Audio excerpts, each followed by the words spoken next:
And we are officially live. Hello to all my BC WrestlePod nerds out there. And What welcome up? to another rendition of Takedown Troop, your weekly TNA review show here at BC WrestlePod. I am one of your hosts, Mikey, also known as El Jefe around these parts, and we got the trifecta, the double dose of the wills this evening. So first and foremost, joining me this evening is of course Papa also Will. So happy to have you here. I'm very excited to talk about this jam-packed episode of TNA. No, I can't even lie to us. This again, we'll get into it in my opening segment, but like you. TNA, you gotta learn how to balance these pre-tapes you do, y'all. Like there was just anyways. And then of course we have the other half of the Wills, Radio Free Will, in the house as well. So TNA, I love you, but dang. We've got both me and Papa Oso on here. Should we just start calling this segment a Battle of Wills? I mean, sure, why not? Anything can happen, just like this TNA. Anything can happen. Apparently, I'm just gonna get the intro bits out of the way so we can just jump straight into it because Absolutely. lots of stuff to discuss. There's a lot of things this episode that I was like, huh? But anyhow, if you like what you see on your screen, we are on YouTube, Twitch, and Kick, so you can subscribe and hit the bell notification or follow us on your preferred streaming platform. But if you cannot commit to full-length reviews, whether they are live stream or the edited versions that go up later, then you are more than welcome to follow us on our social media sites at BC WrestlePod, where we do report cards, clips, notifications of when we go live, all the fun stuff. It is wild for sure. And then we also have some merch available, which will be posted in the chats as well as in the link in our bios of everything that we have at BC WrestlePod shop.fourthwall.com, where you can get yourself something nice. We have all the review teams as merch. We have international brands in merch. We have our, 24/7 Pride collection, our anti-fascism campaign, if you will. And we also have our summer collection, which will be going away at the end of this month to make room for our fall collection. So get your pumpkin spice lattes ready, girls. God, I hate that trope so badly, but I'm excited. We're going to have a good time. So yeah, link in the description to our merch store in the chat, as well as in the link for all our stuff. All right, now all the pleasantries are out of the way, let's get into this, because TNA, I have lots of questions and I don't understand how we got here, where we're going. And there were parts of this where I felt like this episode of TNA was written by SNL writers, because I was like, what in Saturday Night Live comedy sketches is this? Especially with some of our pre-tape backstage segments. Was there a single clean finish on this episode? I mean, now that I think about it, of the matches we had, probably not. I'm trying to think. Was the Knockouts tag team clean? I was like, no, that one devolved into a big old I'm thinking the JC Jane and Ash by Elegance match, which that one devolved into so I think the tag team match was the only kind of quote unquote clean ending we got with that one. Everything else was count out, DQ, not a clean finish, which we're gonna get into. So I'm like, again, why'd you pick all of your weird ending matches for this episode, TNA? Also, Steph DeLander and Mance Warner, we gonna have a chat with HR, because like I don't think that was sanitary, which we're going to. I will say though, I appreciate the screenshots I got of segments, because these facial expressions were me for a good chunk of this episode too. So, alrighty, let's rip the Band-Aid off. We gotta hear from Trick to open up our show. So Trick Williams kicks off TNA this episode. He talks about, again, Trick and A running through the catchphrases. Moose comes out. Trick does a lot of talking, and then Moose just boops him in the face with the microphone, and a brawl ensues. Like, for real. So I think I have figured out my primary confusion when it comes to TNA as a product. They seem to have difficulty committing to their performers being definitively face or heel. There are a few that are definitely face and that are definitely heel, but like there has been no, like, from what I've seen anyway, there has been no like definitive face turn for Moose. It's just like, no, I feel like going after the TNA title now, and it happens to be on a heel, so I guess I'm a babyface now. And I understand that that's not a necessity in wrestling storytelling, but it's real helpful, Like I had a similar thing, and we'll talk about this more when we get into I keep wanting to say Burt Macklin. It's not Burt Macklin. That's Andy Dwyer's character on Parks and Rec. Steve Macklin. Thank you. It's the Steve Macklin and Jake something match. Like, I didn't. Are either of them babyface right now? Like, who are we supposed to be rooting for here? Who is supposed to be the person that we're like, yeah, go guy? This is, yeah. I mean, how do I put this nicely? Nah, forget niceties. I mean, I did literally, when I joined this chat today, I did put my title in here as CHO, the Chief Hating Officer. So I am doing my duty. Yeah, this was fine, I guess. I was just like, all right. And Papa, also, we talked about this in our own chat too. It's just like, we're always finding ourselves in these situations. Once we get past Slammiversary, it just feels like it's a slog to Bound for Glory, because Emergence and Victory Road always being so weirdly built up. And then we always find ourselves with Bound for Glory build being doo-doo. And then pay-per-view itself ends up being awesome. And I'm just like, this is Radio Will. As somebody who's new to TNA, prepare yourself, because this slog between Slammiversary and Bound for Glory, at least the last 3 years we've covered it, in different shades, but same coat of paint. We're going to get through this together is the best way I can put it, because post Slammiversary is really tough. It's going to test your patience. So we shall see what happens. But just a reminder, these two will be fighting for the TNA World Championship at Emergence. Also, these two, along with our NXT men's champion and Javon Evans of NXT, will be doing a 4-on-4 match on NXT this Tuesday against Dark State, which check out our NXT review, because I'm like, how do Dark State still get like TV time and title matches? They have not won a single thing since I digress. I was like, they lost at Slammiversary and yet they're getting whatever. Anywho, let's move on. Gia Miller, that Southern twang came out a little bit in this one, and I was just like kind of here for it. She's like, yeah, there was definitely the verbal equivalent of her taking off her earrings for that one. I was like, oh no, she gonna beat Tessa up next time she sees her in these streets. So you know what I recognized in it, actually. It, like I said verbally, like taking her earrings off. I have a similar thing. When I get angry, my Boston accent comes out. Like when it is the no breaks. Like, I went to school to be in radio. And one of the things they teach you in communication school is that if you want to work in a market that's not your hometown, drop the accent. And it's a lesson that I stood by so that I can try to do voice acting and other kind of stuff like that.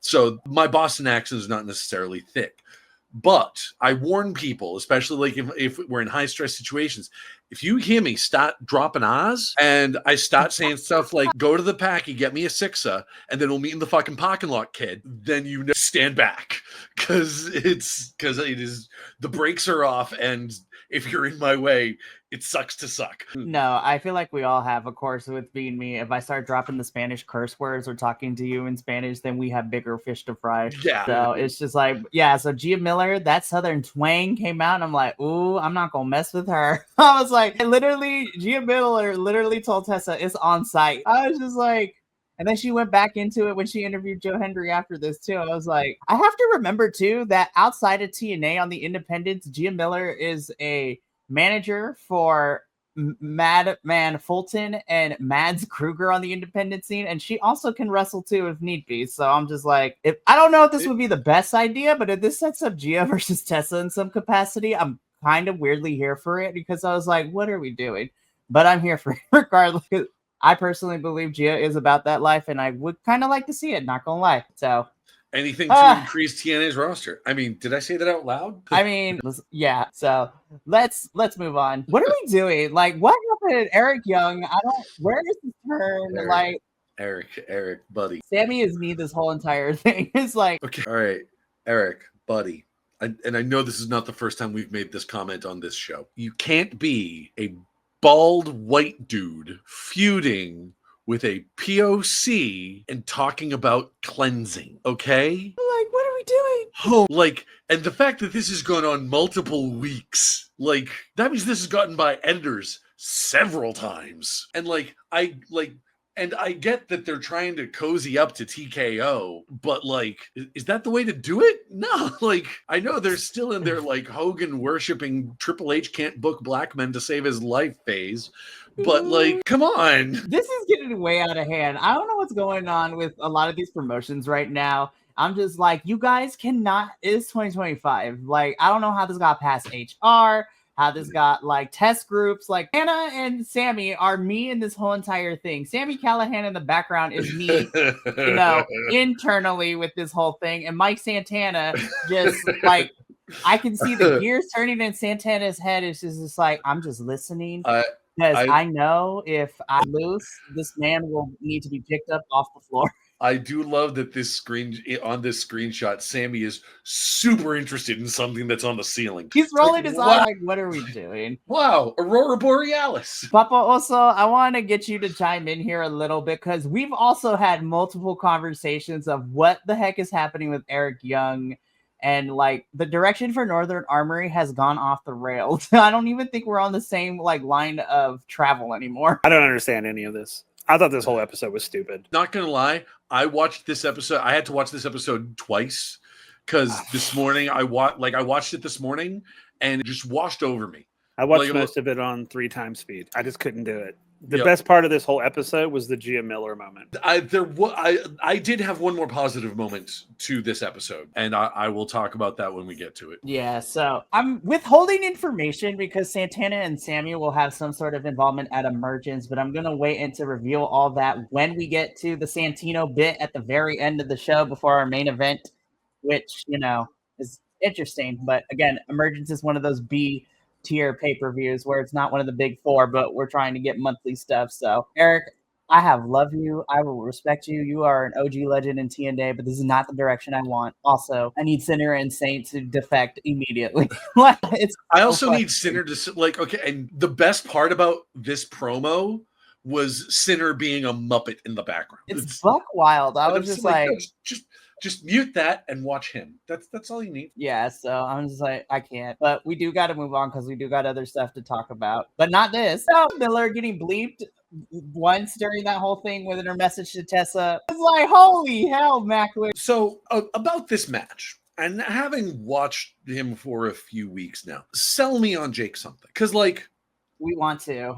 But so here's the from my perspective, from what I've seen so far, he has the look, but he moves kind of awkwardly in the ring. Like he has this weird, sort of loping gait that looks really awkward. And I'm wondering if it's it might just be how his body works. People's bodies work differently, and I get that. And right, it's entirely possible that and I've definitely seen clips of him from the indies where he's been treated as kind of a big deal, and there's a part of me that wonders is he self-taught? Because usually you can tell when a trained, if you really watch the people and that oh, this guy was trained by this guy, and you can look at other people that were trained by other wrestlers and they have they move in similar ways and they sort of take bumps in similar way and that sort of thing.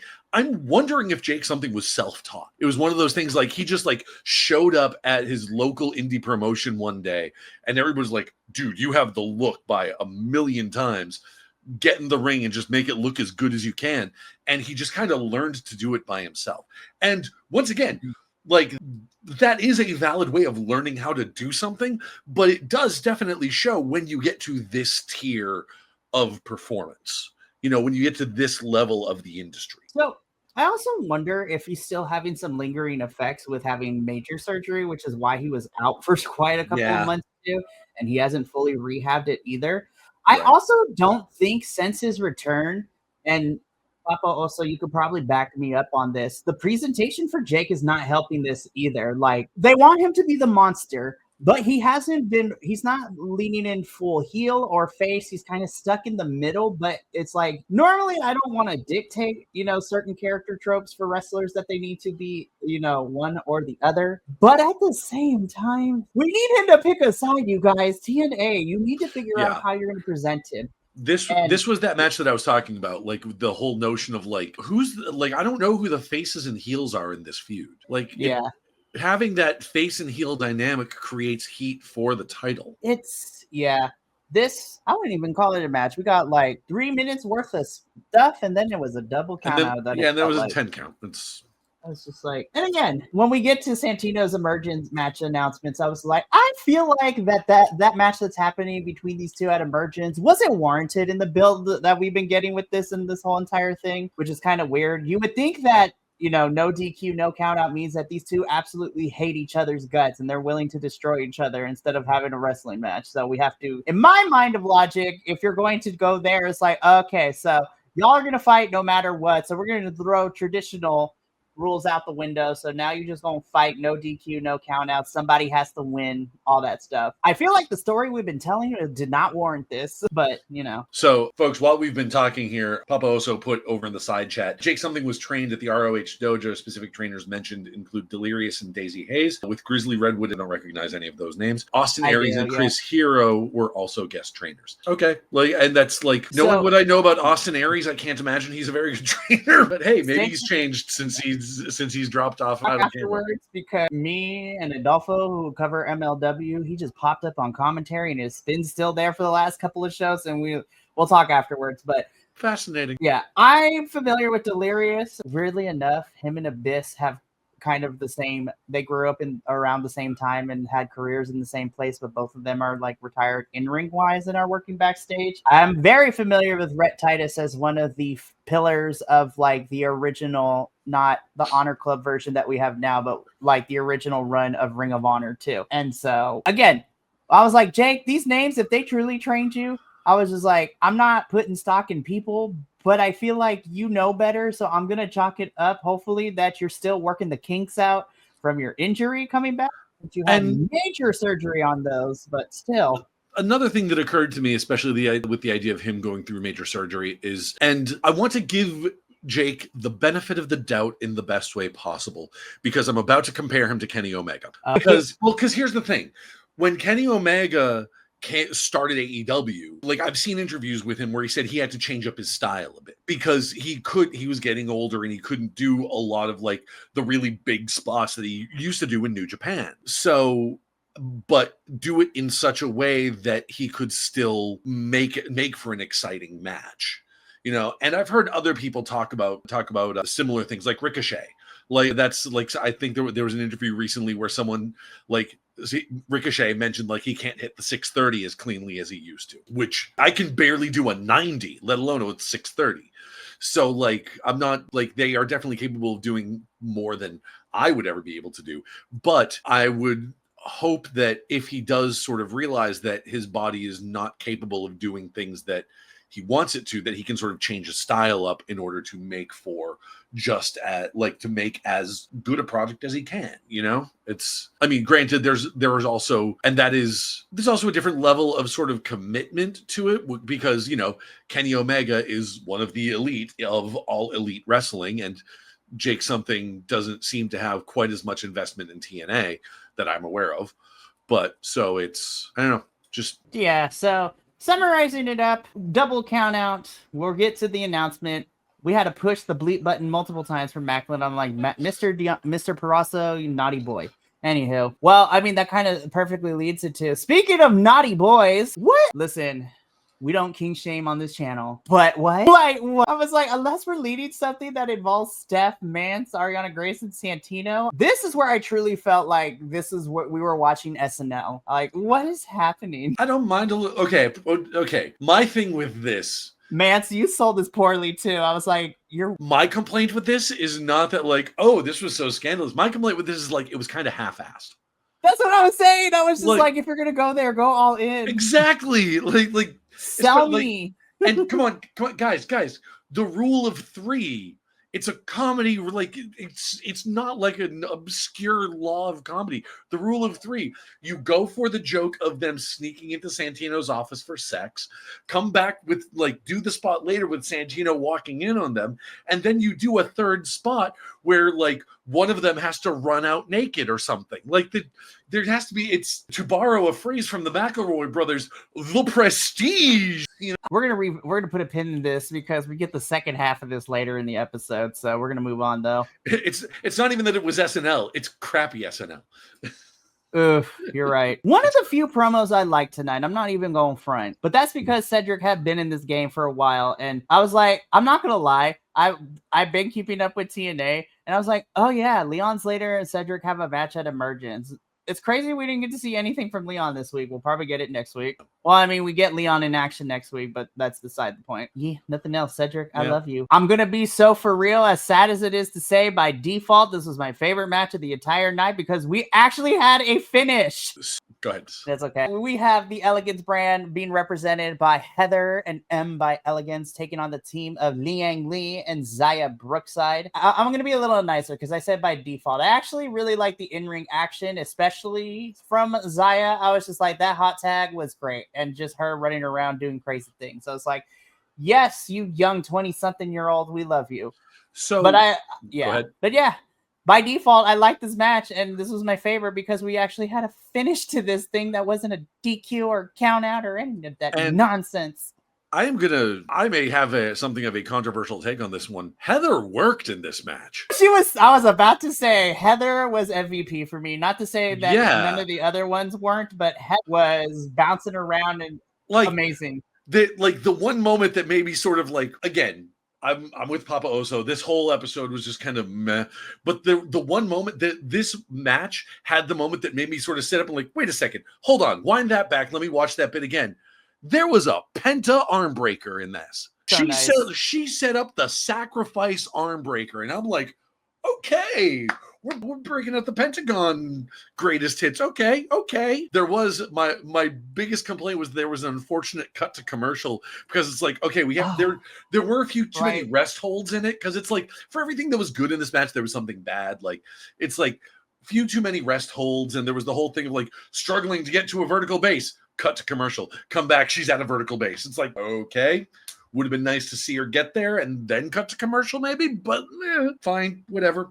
Yeah. So, Papa, also, I do want to get your thoughts on this one because I would like to hear from you what you thought about this. This was the only match we had that was clean, but what did you think of our Elegance girls versus the team of Lee and Brookside? Oh, I loved it. It was probably my favorite match of the night. I like all four of these women, and I thought they all did really well. And of course, I'm all about my Elegance girls. So, anytime they wrestle, I'm here for it. So I do like whenever we get Elegance tag team action, I do appreciate the pairing of Heather and M by Elegance because I think it works really well. And Lee and Zaya Brookside have kind of been thrown together, but I'm also here for them as this pseudo tag team, which we'll get to when we get to the brawl later in the show. I do feel it's a little insulting to Legging Lee to pair her with someone named Zaya, given what her name in WWE was. It's like, how dare you? But this was a lot of fun. This was one of the brighter spots this episode. I was just like, thank God women's matches actually made me happy. Yeah. And then we get to the other side a little bit later. So Ariana was my spirit animal. This was my whole reaction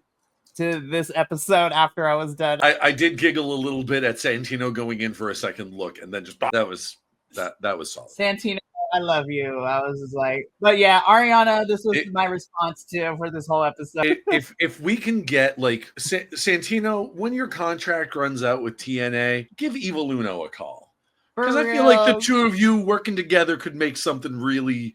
Put him on commentary for Mystery Wrestling, yeah. But hey, and you know what? Santino out here traveling. I mean, look, now even though it's owned, like I want a one-on-one match between Santino and Mr. Iguana because that mixed tag team that I saw not too long ago in Triple was hilarious and stupid, but it was right up my alley. But yeah, Ariana and Santino come back to the office. They walk into Mance and Steph doing, things. Ariana shocked. Santino covers her eyes. And like you said, Radio, that, Ariana leaves. Santino goes back in for a look.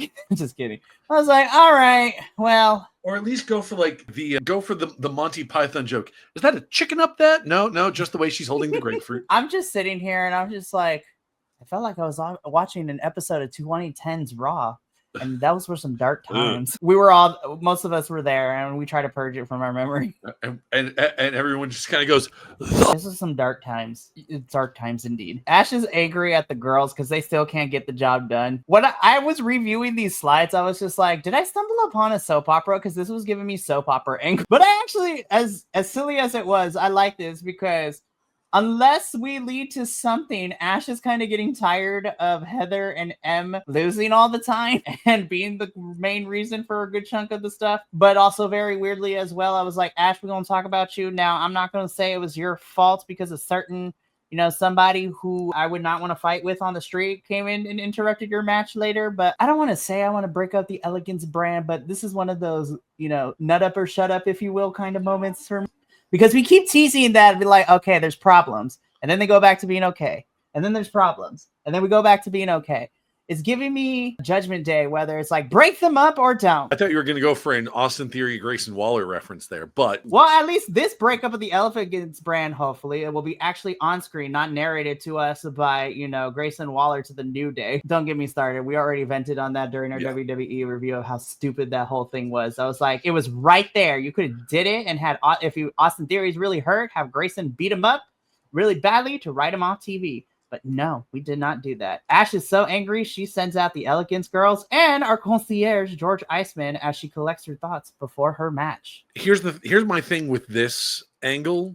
Like, I feel like with Ash getting the title shots, she's doing the sort of classic, like, headed, arrogant, like, oh, I'm so much more important than the rest of you kind of thing for her stable. And that paired with sort of the overarching gimmick of the Elegance brand, it kind of feels like they're looking over at Toni Storm and like trying to copy her homework. And it's like, Ash, like, no offense, Ash, no offense taken, you are no Toni Storm. And here's the thing, like, I have bias because I love me some Ash by Elegance. It's just the perfect right amount. I was like, this shouldn't work, but I enjoy it. But also, I hold a special place for Ash after the interview that I got to do with her like last year. I still hold that as important because, again, she was just recently released by the Fed.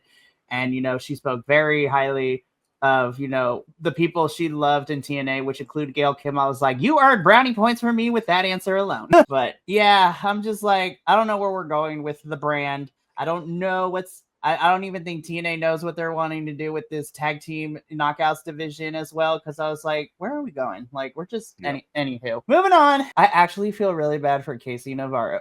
I mean, because he hurt his knee, so he gonna be out for a while, which makes me very sad because I do love some Casey. I was really happy to see Rich Swann come back because now TNA brought him back in, but I was just like, funny enough, this emergency penthouse did not make me as mad because I was like, you know what? To me, it's like, all right, Casey's gonna be out for a little bit.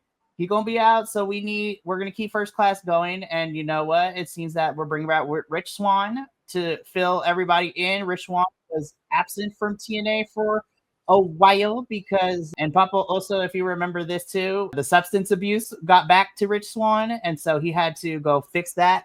And then he was out here in the Independents and popped out at Maple Leaf Pro Wrestling for a little bit. And now we brought Rich Homie Swann back, as his moniker was before he left. So this was the bit of storytelling I actually did not mind because it made a lot of sense for this. And I was like, this is how you write people off.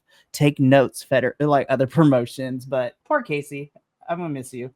Come back. Please be safe. Hopefully you're not out forever or too long. Yeah. There's nothing else to add. That was like the summary of everything that happened. It's that's what happened. It's like, so it was like, aside from that, like, okay, this was another promo that could have been an email. It really could have. We could have got it pre-taped and I would have been fine. Yeah, absolutely. And like AJ, buddy, I like your heel work. I like this sort of, like, as I've described him before, sort of a Rick Ross meets Ted DiBiase kind of character. But, like, you got to rehearse your lines a little bit more, homie. Like, you got to make it sound a little more natural. Like, you can't have every line to end like this. And every line comes out, and it comes out high and comes down low. It's almost like he's trying to be a sports announcer. And then he comes out and brings in Rich Homie Swann. It's very monotonous with the ups and downs and everything. Yeah. It's so funny to me because, like, he's... like, for all of the stuff that he, like, Slammiversary, like, all of the stuff that he showed that he could do in the ring, like that, like, I know everybody keeps pointing out the ladder bump that he took, like, right between the legs, but like, that was gnarly enough. The fact that he's able to walk away from that is huge, but that moonsault, like, the moonsault, like I popped out of my seat for that. That was awesome. Like, and it's almost like every time he like takes a step forward as a performer in one capacity, he has to take a step back in another.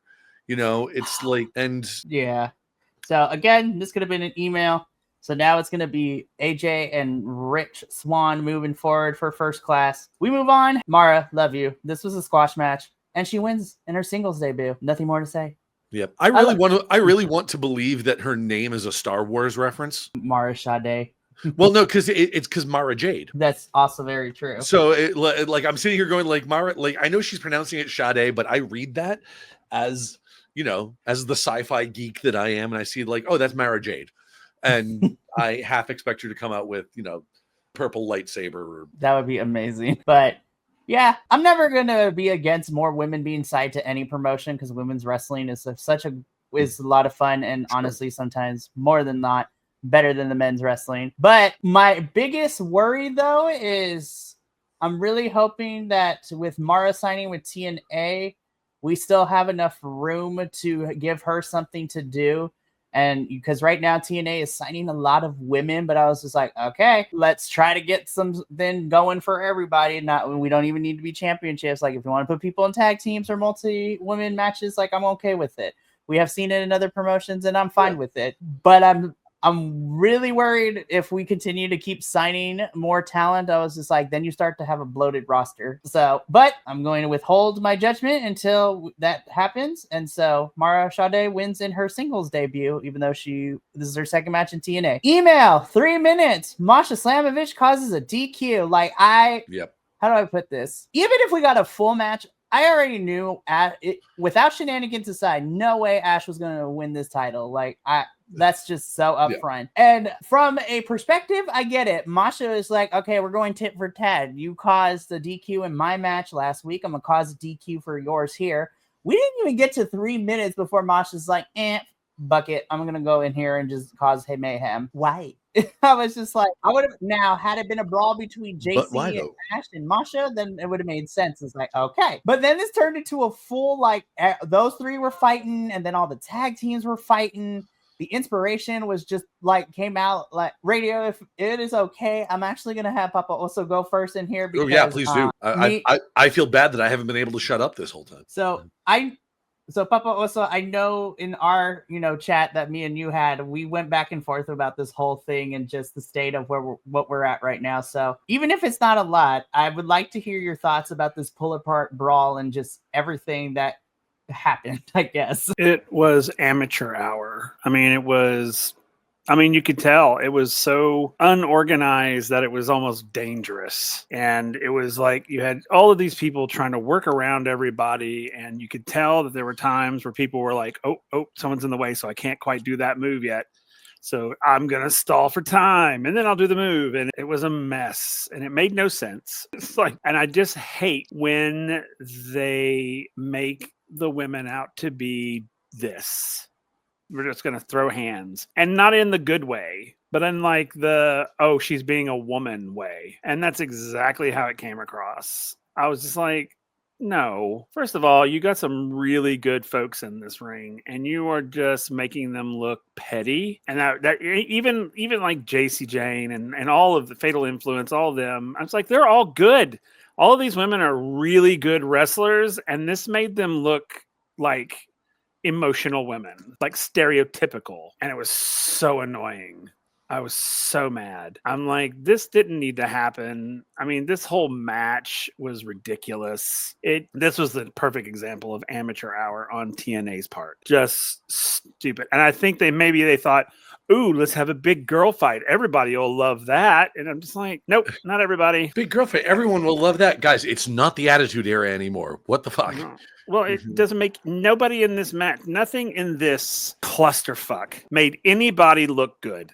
Right. And nobody came out of this looking good. Well, and then to kind of fast forward a little bit too, which we'll get into a little bit in a couple of slides, but like with Santino's announcement, listen, when it's done right, and if it makes sense in the story wise to have like a multi-team championship match for tag titles, it makes sense. Despite my issues with the Fed and I don't care if I get ripped apart because these are my opinions and that is okay. What happened at SummerSlam with that TLC match with all 6 of those teams, as much as I wasn't sure how 12 people were going to do, I can't believe I'm saying this, but I'm giving it credit because the SmackDown Tag Team division has been going through the story for the last 2-3 months now. And it all culminated to TLC, but it made sense because of where everybody was placed, what matches were happening, feuds were happening.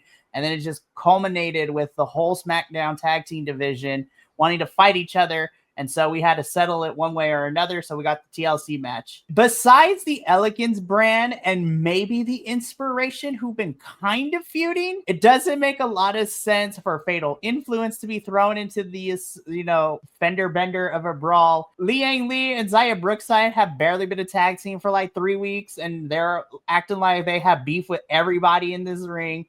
It's just really bad storytelling and poor booking. I will get into the poor booking part more when we get to Santino's announcement, because I was just like, it's just rinse and repeat. We literally just had this not too long ago, and I was there live. And yeah, I was so mad at this whole segment. I was just like, which also adds, I was like, I get a sneaking suspicion we're not going to see Masha, JC, or Ash, or that TNA Knockouts World Championship emergence, which we got to figure out what we're doing. I was just like, I know the end game is probably going to be Masha and JC and maybe Ash, but we are getting a rematch between JC and Masha probably at Bound for Glory. So we got to wait until October, but this is just really sloppy all around of where we're going. And I'm kind of mad. Do they have writers? Apparently not this episode. Like, it's not even just this episode. It feels like it's an overarching thing. Like, no one has any motivation to do anything except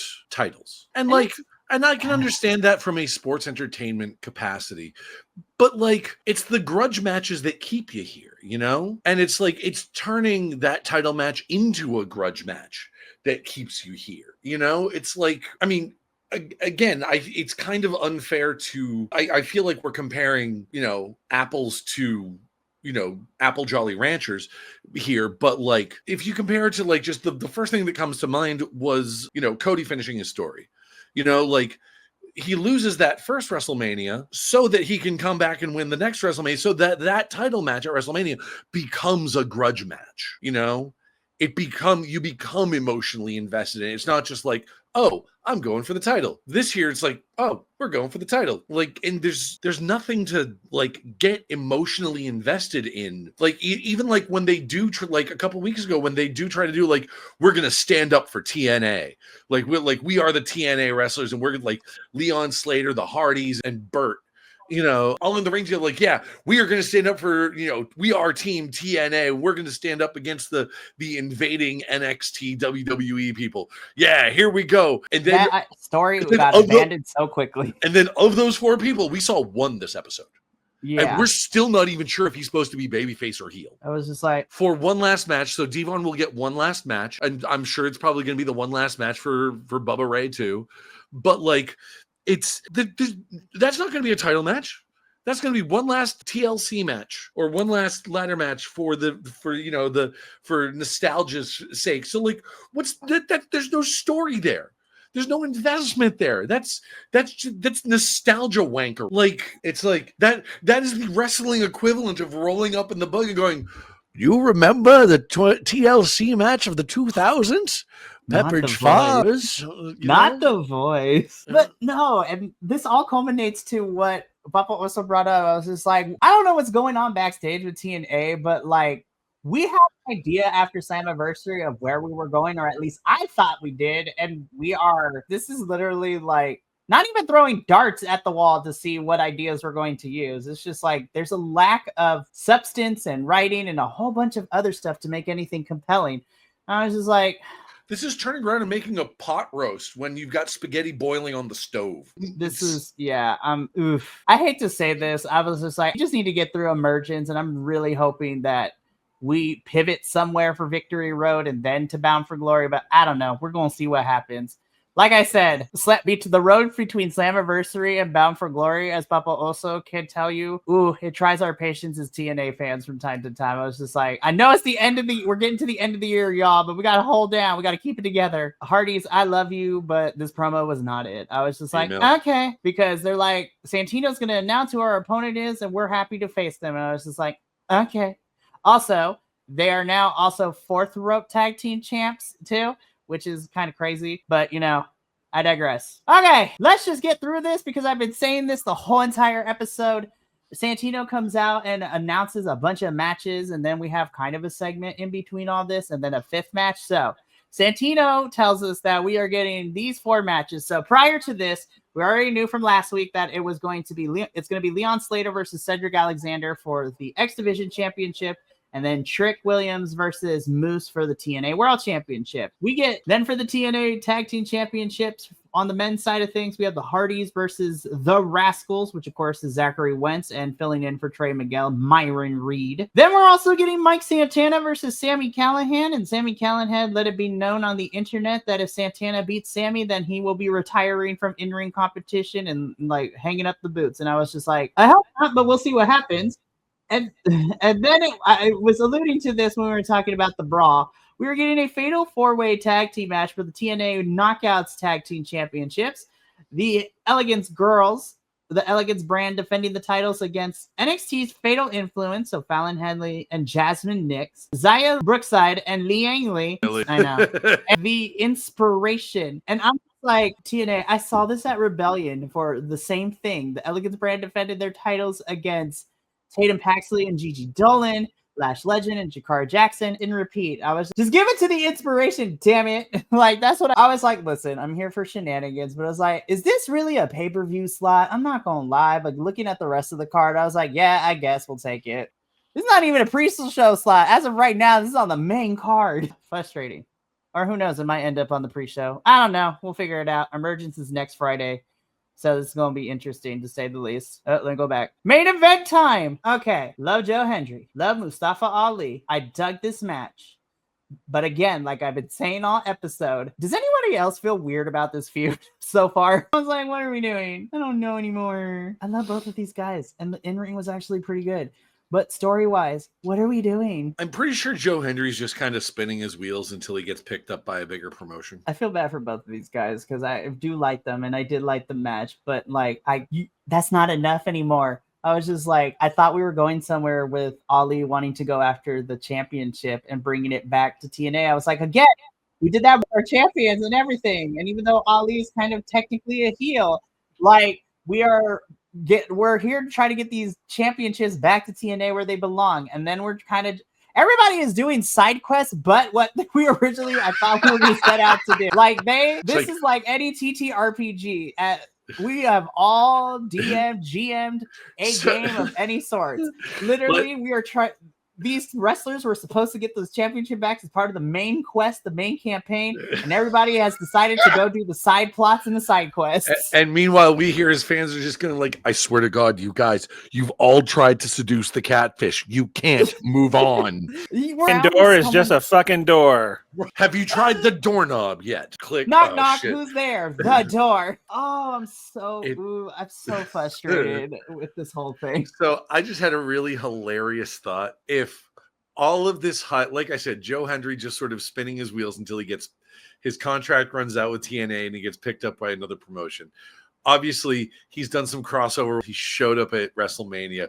Wouldn't it be hilarious if he went to AEW? That would be amazing. He just shows up. It's just like, everybody's like, oh, Joe Hendry's contract ran out. Like, oh, where's he going to, like, oh, then everybody's just sort of assumes we'll see him in WWE. And then MJF just gets interrupted by a say his name and he appears. That would be amazing. The other thing is, though, that would be hilarious, but also you can make an argument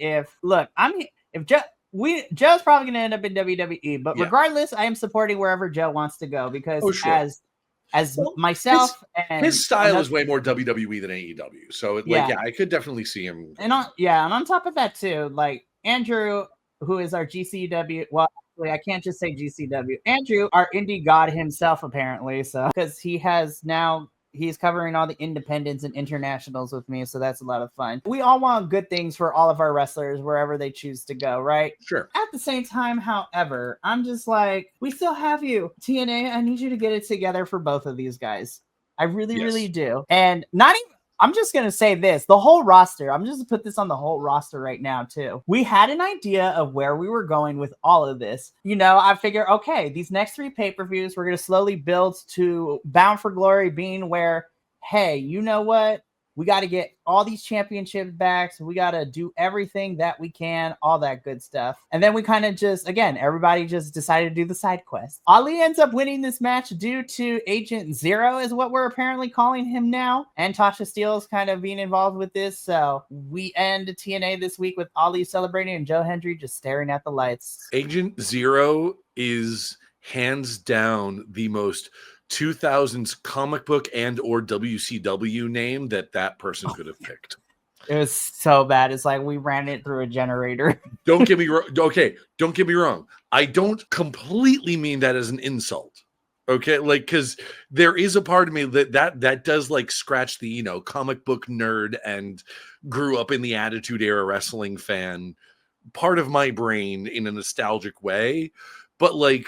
There's also a part of me that's like, especially in, you have a roster full of people who are first name, last name, first name, last name, first name, last name, even like someone Jake something, it's still first name, last name. And then you have Agent Zero. If that guy doesn't break off and get like a secret agent kind of gimmick, there are no writers in TNA for reals. But he needs to come in or the rest of Order 4 can come in with their like presidential in Ali we trust kind of thing, but like we need Agent Zero coming in like. Oh my goodness! But we reached the end of TNA. I mean, I would ask for closing thoughts, but I think I can strongly say for all 3 of us here, this was a rough one to get through. Yep. So next Friday is kind of interesting because we will be reviewing the Go Home edition while the pay-per-view is slowly airing as we go live. So again, it's one of those things when TNA decides to put their pay-per-views on Fridays and we're reviewing it. So we're going to try to stay off the internet. We're going to make predictions next Friday for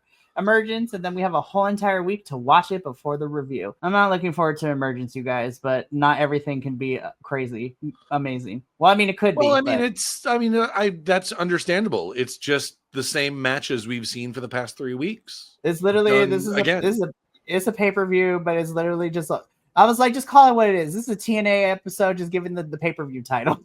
So we will be back next Friday to do the Go Home show. And then how many episodes does TNA tape at a time? So normally, depending on locations, usually they do 2 nights, which I believe equates to anywhere between 3 and 4, most likely 4 if they do like 2 days back to back. So usually one night is like 2 weeks worth of tapings, like 2 episodes worth. Right. And they don't have a TV deal right now, right? No. The last that I reported from earlier this week is that there may or may not be a couple of deals or options in the works, but we probably won't get anything until maybe the end of the year, supposedly, allegedly. So, I don't know. My brain it's now like switching into like business mode. And it's like, why wouldn't you lean into that? If you're doing pre-taped, if you're pre-taping everything, you can release stuff at whatever schedule you want. Like the example, like if you compare it to, like if you're doing everything online, if you're releasing everything online through your own bespoke streaming service or Triller or whatever, you can make up whatever schedule you want. You can do every other week if you wanted to. You don't have to make it a weekly thing. You can do like great example is Dropout. What Dropout's biggest show is one of its Game Changers doesn't air every week. They do an episode every other week. So like you don't have to do it every week. And especially if you're at a point where doing weekly shows is spreading your talent too thin to the point where you're literally repeating the same match every week. It's the same 2 guys fighting every week. Like you're putting on a match every week and you have to just pull stuff out of your ass to make it different. It's like, oh, now they're doing it. It's still the same match. It's like, wild. And again, and I bring this up all the time, and we talk about this too, is just like with all these pre-tapes, you get to decide what you want to release and what order you want to. And I think what happens is because it feels like we're lacking some writing department, everything is so jointed and it's so frustrating from week to week. I was just like, well, this would have been nice last week from a narrative to make sense, but I still love TNA. But again, there are weeks where I'm just like, y'all, I love y'all, and I'm going to continue to love y'all. But at the same time, it's just like, it's because I love you so much that I'm going to be a little harsh with you when things are doo-doo, when they're not fun. This is not a fun week for TNA, and I'm kind of mad because I actually really enjoyed last week. And then this week, I was just like, damn it, you guys. But that's going to be it for us here at Takedown Troop. Hopefully next week will be a little bit better. And also hopefully we'll have the full 4-person squad. Or who knows? We might just talk shit next week too. But I'm here for either way because I get to hang out with these lovable nerds every single Friday. Or most Fridays, I should say. And wrestling does not end this weekend because tomorrow night at 7 p.m. Pacific, Adolfo and I will be here for our next MLW watch-along where we will be watching Blood and Thunder, which includes Shotzi Blackheart's MLW debut with her match. We're getting our first 3 rounds of the Opera Cup, which includes one of my matches I'm looking forward to, Michiko versus Ikuru Kwan. And that's going to be a lot of fun. And then Sunday, we wrap things up with our WWE review. And then stay tuned, because these next 2 weeks, we don't believe in sleep here, because Andrew is taking me into uncharted territory, as I will be doing 2 reactions / watch-alongs to GCW and Juggalo Championship Wrestling's The 2-Day War. So that's going to be a lot of fun. But then, of course, coming up, we got Emergence review for TNA, GCW Homecoming coming up at the end of the month, Forbidden Door, the G1 Climax in New Japan is about to wrap up here in like a week or 2, which we're covering as well.